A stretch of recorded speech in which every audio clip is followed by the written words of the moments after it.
नमस्ते दोस्तों, स्वागत है आपका एक बार फिर से हमारी आज की रोचक कहानी में। हमारी आज की कहानी मेरे और मेरे बाबूजी की सच्ची कहानी है। दोस्तों, मेरा नाम काजल है और हम लोग लखनऊ में रहते हैं। मेरे घर पर हम 5 लोग रहते हैं। मेरे मम्मी पापा, मैं और मेरे दादा दादी जी रहते हैं। मैं अपने मम्मी पापा की इकलौती बेटी हूँ, इसीलिए मेरे माँ बाप ने मुझे बहुत ही लाड प्यार से पाला है।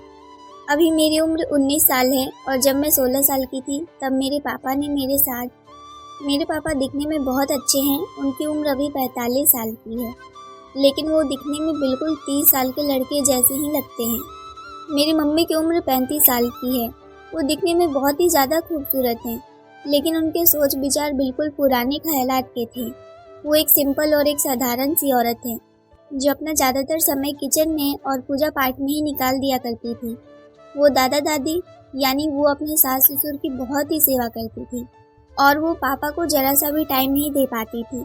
आपको बता दूं कि मेरे पापा का खुद का बिजनेस था।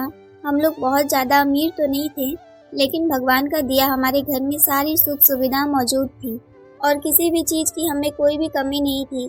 खैर, ये बात तब की है जब मैं इंटर में पढ़ाई कर रही थी और उस वक्त मेरी उम्र 16 साल की थी, लेकिन मैं दिखने में बिल्कुल 19-20 साल की लगती थी, क्योंकि मेरा शरीर भरा हुआ और गाल फूले फूले से थे।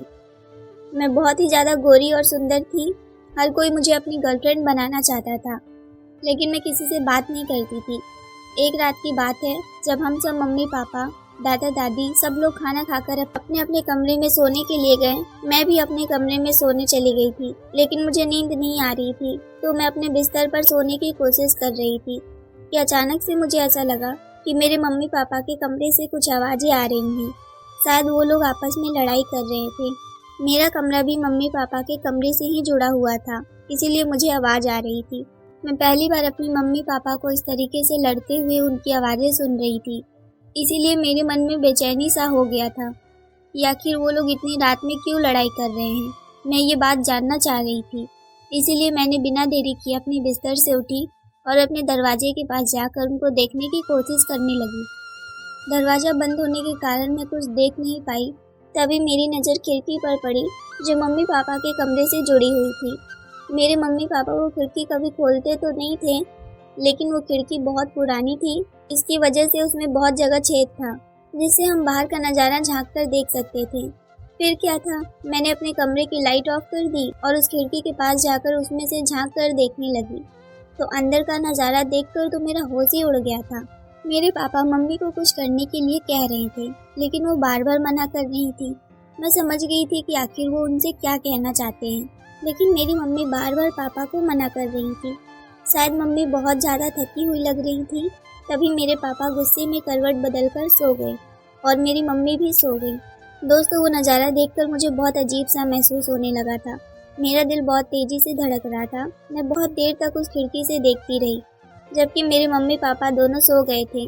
फिर कुछ देर बाद मैं अपने बिस्तर पर वापस आई और फिर सोने की कोशिश करने लगी, लेकिन रात भर मुझे नींद नहीं आई और मैं करवटें बदलती रही। जब मैं सुबह उठी तो मैं मम्मी और पापा को अजीब नज़रों से देख रही थी, क्योंकि कल रात वाली बात मेरे मन में अभी तक चल रहा था।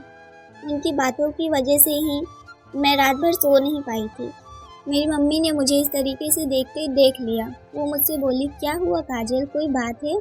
मैंने कहा, नहीं मम्मी, वो आज मेरी तबीयत ठीक नहीं लग रही है, तो मैं आज स्कूल नहीं जा पाऊंगी। मम्मी ने कहा, कोई बात नहीं, आज तुम आराम कर लो, कल से अपने स्कूल चली जाना। हम सब नाश्ता कर रहे थे। फिर पापा ने नाश्ता किया और टिफिन लेकर अपने ऑफिस के लिए निकल गए। मेरे दादा दादी थोड़ा लेट खाना खाते थे, इसीलिए वो दोनों टीवी देख रहे थे। मेरी माँ ने मेरा नाश्ता निकाला और कहा कि लो खाकर तुम भी आराम कर लो।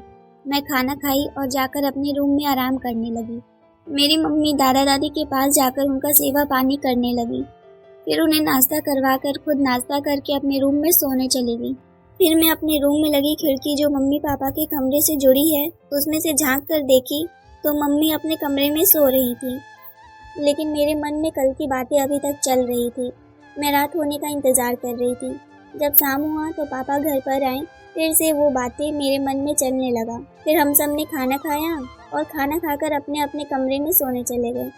पापा ने मुझे खाते टाइम पूछा था, काजल तुम्हारी तबीयत अब ठीक तो है ना? मैंने कहा, हाँ पापा, बिल्कुल ठीक है। अचानक मेरे मुंह से उस वक्त वो रात वाली बात निकल गई कि पापा आप दोनों रात में लड़ाई क्यों कर रहे थे। पापा हैरानी के साथ बोले क्या। मम्मी पापा का चेहरा देखने लगी और पापा भी हैरान थे कि मुझे ये बात कैसे पता चला। मैं भी इस बात से घबरा गई थी कि मेरे मुंह से ये क्या निकल गया, लेकिन मैंने दिमाग से काम लेते हुए कहा वो मेरे कमरे में रात को आवाज़ आ रहा था, ऐसा लग रहा था कि जैसे आप दोनों लड़ाई कर रहे हैं। तो पापा ने कहा अरे नहीं वो बस ऐसे ही। मैंने कहा अच्छा ठीक है। फिर मैं अपने कमरे में सोने चली गई और मम्मी पापा अपने कमरे में सोने चले गए। तभी पापा मम्मी से कह रहे थे इसीलिए कहता हूँ कि कम चिल्लाया करो, तुम्हें तो कुछ समझ है ही नहीं। घर पर हमारी बेटी भी रहती है और वो अब बड़ी हो चुकी है, हमें ध्यान से रहना चाहिए। मम्मी ने कहा हाँ जी आप बिल्कुल ठीक कह रहे हैं, कल के लिए मुझे माफ़ कर दीजिए। फिर पापा ने कल वाली बात फिर से जिद करने लगे। फिर मम्मी ने तुरंत ही मना कर दिया। तब फिर मेरे कमरे में आवाज़ आने लगी क्योंकि अब मुझे रात में नींद नहीं आती थी। मैंने सोचा कि मैं आज इस खिड़की से देखूंगी कि आखिर क्या बात है। जब आवाज़ आना शुरू हुई तो फिर मैं खिड़की से जाकर देखने लगी। तब पता चला कि फिर से आज पापा वो बात करने के लिए जिद कर रहे हैं और मेरी मम्मी ने उन्हें मना कर दिया है। लेकिन आज पापा बहुत गुस्से में लग रहे थे। अगली सुबह पापा ने मुझसे कहा चलो आज मैं तुम्हें स्कूल छोड़ देता हूँ। वो जब मुझे स्कूल छोड़ने आए तो वो मुझे अजीब तरीके से देख रहे थे। मुझे समझ नहीं आ रहा था कि वो मुझे ऐसे क्यों देख रहे हैं। मैंने पापा से पूछ लिया कि क्या बात है पापा, आप मुझसे कुछ कहना चाहते हैं क्या। पापा ने कहा नहीं कुछ नहीं, बस ऐसे ही थोड़ा परेशान हूँ। मैंने कहा हाँ बताइए। पापा ने कहा चलो पहले मैं तुम्हें डेयरी मिल्क चॉकलेट खिला देता हूँ। उन्होंने मुझे डेयरी मिल्क की बड़ी वाली चॉकलेट दिलाई और मैं खाई। फिर उसके बाद उन्होंने कहा चलो मैं तुम्हें एक ड्रेस भी खरीद देता हूँ। मैं समझ नहीं पा रही थी कि पापा ऐसा क्यों बोल रहे हैं, लेकिन फिर मुझे जब इस सच्चाई का पता चला तब मेरा होश ही उड़ गया था। लेकिन मैं बहुत खुश थी क्योंकि पापा ने मुझे नए कपड़े दिलाए थे और डेयरी मिल्क चॉकलेट भी खिलाई। मैंने कहा पापा बताइए आप कुछ परेशान थे। पापा ने कहा हाँ बेटा, वो मैं बिजनेस करता हूँ तो उसमें मुझे किसी की ज़रूरत पड़ती है। मैं तुम्हारी मम्मी से हर रात को कहता हूँ कि मेरा इस चीज़ में साथ दो, लेकिन वो बिल्कुल भी मेरा साथ नहीं देती है और दिन रात पूजा पाठ और तुम्हारे दादा दादी की सेवा में ही बिजी रहती है। अब तुम ही बताओ मैं क्या करूँ, ऐसे तो मेरे बिजनेस में घाटा हो रहा है। तभी मैं बोली पापा बताइए अगर मैं आपकी कोई मदद कर सकूँ। उन्होंने कहा बेटी इसीलिए तो बता रहा हूँ, मेरे पापा कपड़ों का बिजनेस करते थे तो बस वो कपड़े महंगे वाले एक साइड और लोकल वाले एक साइड रखने होते थे, बस इतनी सी मदद चाहिए थी।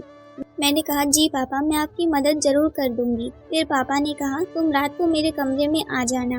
मैंने कहा ठीक है पापा। रात को जब मैं उनके कमरे में गई तो मम्मी सो चुकी थी, लेकिन पापा मेरा इंतज़ार कर रहे थे। फिर पापा और मैं मिलकर सब कपड़े अच्छे से सेट किए। उसके बाद पापा ने मुझे कहा थैंक यू बेटा। दोस्तों हर कोई अपने पापा की लाडली होती है और मैं तो उनकी इकलौती बेटी थी। मेरे पापा मुझे बहुत मानते थे, लेकिन उनको मेरी ज़रूरत थी तो मैं उनके बिजनेस में मदद की और इससे बड़ी खुशी की बात और क्या हो सकती है। एक बार फिर से हम लोग की ज़िंदगी में खुशियाँ आ गई थी। अब हमारे घर में सब लोग खुश रहते थे। तो दोस्तों इस कहानी में बस इतना ही। कहानी पसंद आई हो तो वीडियो को लाइक शेयर और सब्सक्राइब ज़रूर करें। मिलते हैं एक नई कहानी को लेकर, तब तक के लिए आप सबका धन्यवाद।